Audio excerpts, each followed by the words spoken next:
So, I finally reached it. I started collecting graphic novels and comic books back in 2016. Now, to give you a little bit of context, I had been a massive fan of superhero movies, comic book movies, and comic book TV shows before 2016. Like, I loved Arrow, The Flash, I loved the MCU, but I knew they were based on comic books or graphic novels, but I had never really much gotten into them. However, by 2016, Marvel was in the MCU was in Phase 3, and the shows were getting on a bit, and they were starting to develop more and more kind of direct comparisons to the comics. For example, Captain America was doing Civil War, and the Flash TV series had set up Flashpoint for season 3. So that's when I felt maybe I should start reading them and start to get into them. And from there, the rest is history, because finally I've managed to do it, and I've managed to get 100 graphic novels. A load of different ones, only one true comic, one single issue comic, but it's been an emotional way to get here. I mean, although I loved the TV shows and movies, I didn't know if I could truly consider myself a comic book nerd if I hadn't truly read the comics. But over the last 3 years, I've managed to gain quite a lot of them, and over 3 years, I've managed to become a comic book geek.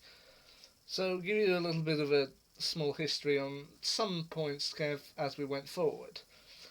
Now, the first one that I got was Civil War. And that was fairly simple thought process to follow.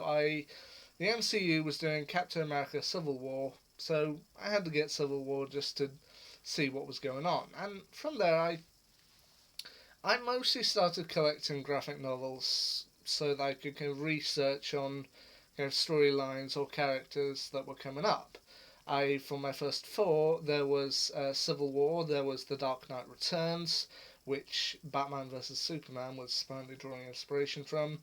There was New 52 Suicide Squad, which the Suicide Squad were getting their own movie, which I've seen, and as I've stated before, I do actually love it. But yeah, and there was also Flashpoint, which the CW were of course adapting for the Flash TV show. So I mainly got them for research. I also let go of Doctor Strange, but then I eventually just started collecting them because I liked to. In fact, by the end of 2016, thanks to collecting throughout the year and with Christmas itself, I had eventually managed to collect 9 graphic novels, with my final one for 2016 being a Christmas present of Iron Man Demon in a Bottle, a particularly famous storyline that also partially inspired Iron Man 2. So, yeah. In 2017, though, I really picked up the mark and started collecting more and more and more. Eventually ending the year, I distinctly remember the end of the year, past Christmas, coming up to New Year, I had got 30. And that's the point when I suddenly had to realise, hold on, whoa, I've become a comic book geek, have I? I might be. My final one for 2017 was the haunted storyline from Spider-Man, The Superior Spider-Man, My Own Worst Enemy, which, for those who don't know or don't remember, is a storyline in which Dr. Octopus takes over Spider-Man's body. So, yeah, Spider-Man meets Freaky Friday. Or at least the first issue of it. First volume. Now, once again, in 2018, I once again picked up the mark and then began collecting them every few months, and I grew to love it. I began collecting more and more storylines, and even ones that weren't necessarily Marvel or DC. I think in the time I also got into stuff like Kingsman, the Serenity comics, and I also ended up getting the Scott Pilgrim series because I had finally seen the film and I felt I should get myself into the comics. So by the end of 2018, I had gone from having 30 comics to having 77. 47 graphic novels in 1 year. With my final one for 2018 at least being another Christmas present, Blackest Night, the kind of big DC events in which the Black Hand suddenly begins to reason with the Black Lantern Corps, bringing death and resurrecting heroes in the form of death. Which, yeah, it was fun to read. But, cuts to 2019, and with the final four, I finally managed to get 100. With the latest ones added to my collection being Venom, Planet of the Symbiotes, one that I ended up seeing at my bookshop and thinking, yeah, I should get that. And I did eventually end up getting it. And then the last three being an all-new Guardians of the Galaxy called Communication Breakdown, because I kind of thought, I thought to myself, I looked back on my collection and thought, do I have a Guardians of the Galaxy? To which it turns out I did. I had one kind of early on that was Guardians Disassembled, which I had mainly got at the time because I liked the character of Agent Venom at the time. But I kind of forgot that I had a Guardians of the Galaxy and thought, yeah, maybe I should get it. And next one on the list was Spider-Man Spider-Verse, the Spider-Men storyline, in which Peter Parker kind of ends up travelling into another universe and meeting up with Miles Morales, which I remember seeing that in the bookshop and thinking to myself, well, that if I remember rightly, that's one that could relate very well to the movie Spider-Man Into the Spider-Verse, so I thought I'd give it a try. And the final one, the one that caps off my 100, JLA Volume 4, which specifically contains the Tower of Babel storyline. One that I felt for a little while that maybe I should try and get into it.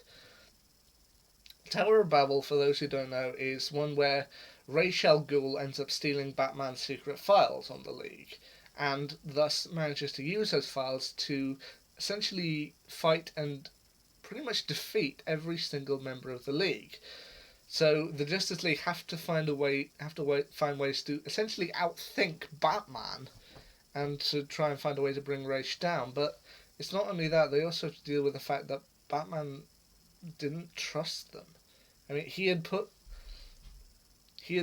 essentially put these kind of files and rules into effect, thinking that if they ever went bad, and thus they'd be used against him. They had such comprehensive files on them. It's a wonder, can they ever trust him? But yeah, 3 years collecting comics, collecting graphic novels, and I finally reached 100. I mean, it doesn't really change anything that much. It's just really a number, and I'm pretty sure that I'm gonna keep collecting more and more graphic novels over time. I might have more by the time this year ends. By the time 2019 rolls around, I may have something like 120. I don't know, but still, we've got a little bit of time left in the year. We still got about 4 months left. Who knows what we might bring. But yeah, I just kind of felt I would want to comment on it at this time, because I feel if I wasn't a comic book geek before, I think with this passing, I've truly become one. I mean, by the end of 2016, it was debatable whether I was a true comic book nerd, comic book geek. And if I wasn't one by the end of 2017, when I had 30, then passing 100 now, yeah, I'm a comic book geek. I'm not going to apologise for it. I'm not going to let some people crush me down saying, oh, you shouldn't really collect those things, they're just for kids. Really, you're going to say that Deadpool stabbing a guy through the chest is just for kids. So, yeah. I'm not going to apologise for being a comic book geek. I've got this far. 100 graphic novels. And I intend to keep collecting more. But, anyway, never apologise for being who you are. Never apologise for being a comic book geek. Because you know what? We're pretty awesome. Anyway. Have to see which storylines I end up collecting next. Anyway, till next time. See ya.